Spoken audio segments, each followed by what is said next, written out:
Welcome to the 2000s. Today we will be speaking about Leonardo da Vinci. Leonardo da Vinci is a very controversial figure in history. He said to be he was said to be a great painter, a great sculptor, engineer, scientist, inventor, botanist, and all kinds of things. He was very controversial figure. He was greatly uh, he was said to have knowledge of a lot of science, to be a complete genius, very smart guy. Uh, you will find many of the rankings of the smartest persons in history. You will find Leonardo, and many people think and are blind to Leonardo because they not only because they think that Leonardo da Vinci was a genius, but because they think that Leonardo da Vinci even exists. But as many things in history, there is a lot of false things, a lot of distortion of the truth. Because when there is no means to test for the existence of a person, like there is now, that there is cameras, that there are DNA tests, blood tests, and all that. It was not easy in the past to test for the existence of a person. So that's basically what's happening. That it is very easy for the people that control knowledge in a country, Europe, China, you name it, to rewrite history. The famous scribes that write history, mostly the priests or simply uh, people pertaining to orders, secret societies that control knowledge, that we all know who they are, right? We have spoken widely about them. Well, it is very easy for them to create figures and say that this person existed, or just get any person, any peasant you find in the street and say that this person existed and that this person is a genius and the smartest person in the world, whatever. And they have created such a big figure with Leonardo da Vinci. Everyone, any nerd out there will think that I want to be like Leonardo, and they don't even know that Leonardo was simply an invention. First off, there are theories uh, that what he did was extremely overrated. There is a journalist called Bobby Seidman who said in an article that Leonardo da Vinci uh, was not a scientist, not a mathematician, and not an engineer. First, he was not a mathematician because he didn't seem to write any mathematical formula. He did not write any kind of equation, and there are studies and facts that he did not understand mathematics, and he was credited for the golden ratio and all that. But there is a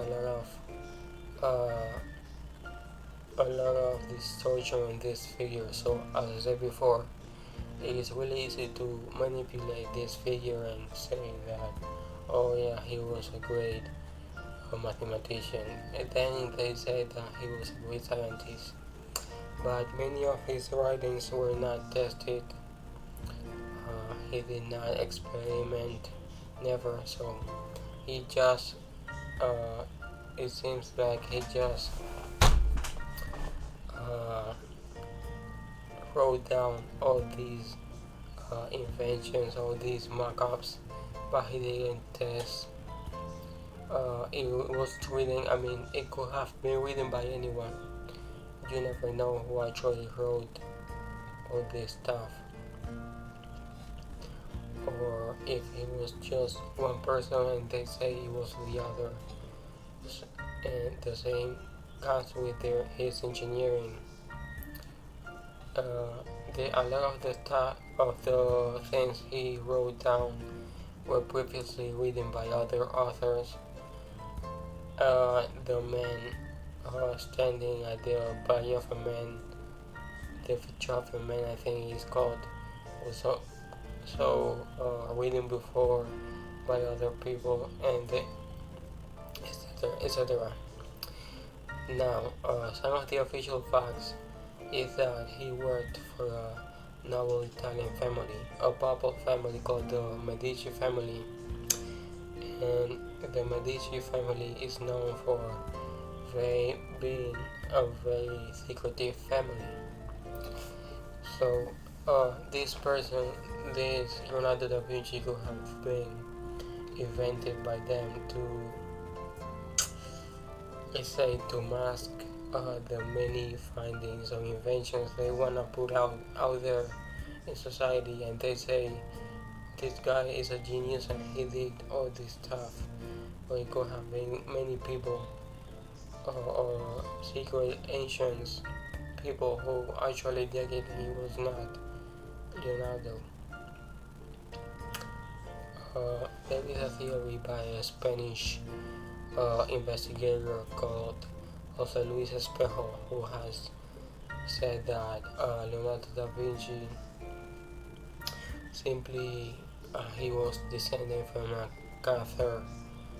Cathars were a sect in southern France, and later when they were inquisited by the church, they went to Catalonia in northeastern Spain,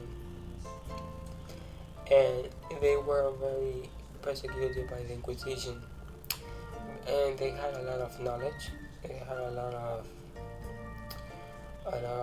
secrets. Basically, they had knowledge that the common people did not have. So they were very sought after by the priests because of their power in that sense. So the theory by this guy is that uh, the ancestors of Leonardo da Vinci were persecuted by the church, and they fled from Catalonia, and they went to Italy. They found refuge in Italy, and that's where Leonardo was born. You will see many of the paintings by Leonardo da Vinci, for example, the Mona Lisa, and you will see a strange woman there, and people don't know who is this woman.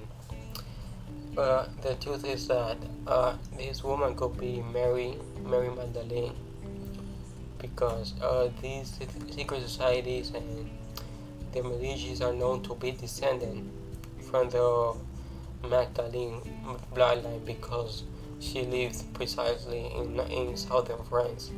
So, and there is a strange connection and code between all the admire or pay respect to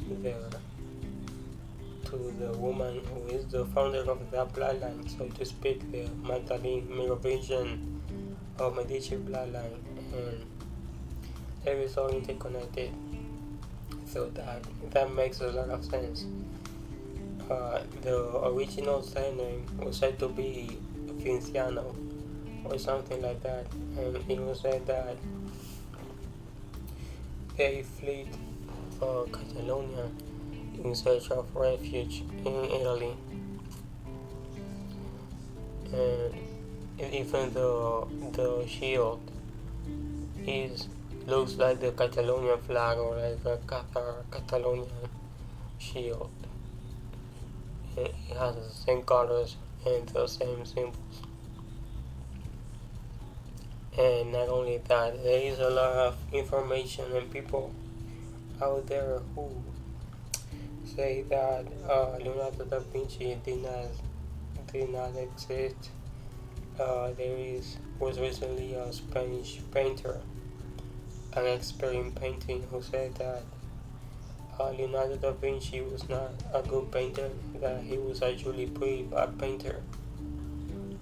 And even they have said and confirmed the very things that José Luis Espejo has said, that this is all connected to Catalonia and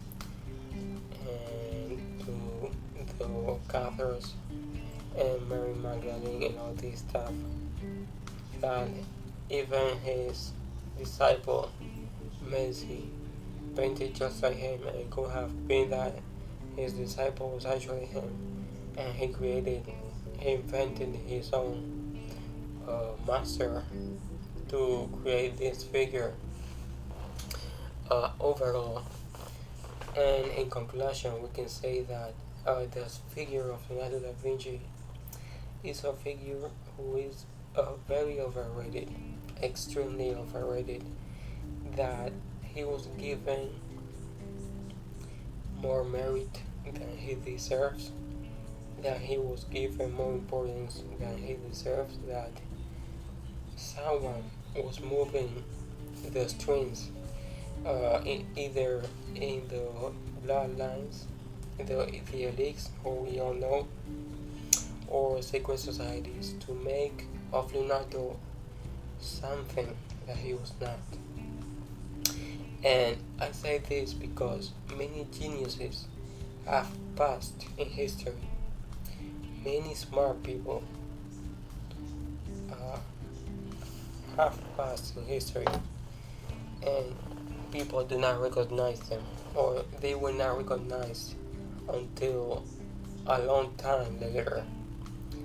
And we can find many people in Europe or anywhere at all that pass that come to this world, and they are not remembered. And that if someone is remembered, it is because they want them to be remembered. So you just have to take that into account, that many of these people are intentionally made famous, are intentionally propagated in society, are spoken much of, to make simply to distract people. It is always distraction. Basically, they can never tell the truth. They can never tell you that they are descendants of Mary Magdalene, and that that's where their power comes from, that is their bloodline, that they have secret society, secret knowledge about the history of humanity. So they just create all these mirrors and figures and people that are just like actors, and they just pick someone and they can tell you. Basically, they have all the power, all the media, all the money, all the means to tell you that someone is more than he actually is. So you just have to take that into account, that Ronaldo was not uh, that good a painter. Even he was not even a good painter. So he was basically a figure that was invented, just like Shakespeare, uh, like St. Francis, and many other figures. So thank you for listening. I know this may be shocking, but there is a lot of people and a lot of evidence that even in his paintings, that it is the thing that made him famous, that Leonardo was not that good at all, and that he was truly overrated and overstated, overpublicated figure up until this time. Thank you for listening.